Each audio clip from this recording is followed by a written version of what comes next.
Magandang araw mga kaibigan. Nandito tayo mga kaibigan sa bus ng Series Liner mga kaibigan. Sumakay tayo mula Dumaguete. Dito tayo dumadaan sa mga kaibigan sa kabila.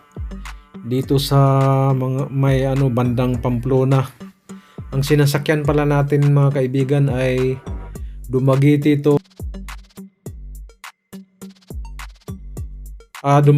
Tanhay to Pamplona mga kaibigan, papuntang Bayawan at saka Santa Catalina mga kaibigan.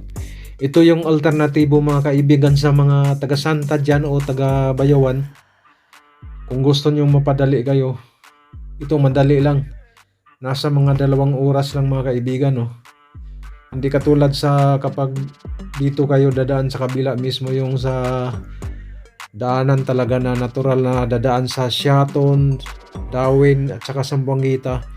Medyo aabutan ka ng 4 na oras mga kaibigan. Pero dito sa kabila mga kaibigan, may alternatibo na tayong ruta para mapadali yung daanan natin. At saka yung madadaanan mo mga kaibigan, puro mga bundok talaga. Yan pero may mga bahay rin. Ang kagandahan kasi dito mga kaibigan ay hindi katulad hindi ka na dadaan sa Siaton, Darwin, Bakong at saka Sambuanguita mga kaibigan. Diretso na sa mga taga Bayawan dyan at saka taga Santa. Yan, dito kayo sasakay, dadaan kayo dito sa kabila kapag nagmadali kayo mga kaibigan. Yan, ito ang alternatibong paraan para mapadali kayo sa lugar nyo. Yan mga kaibigan, marami pong salamat sa iyong panonood.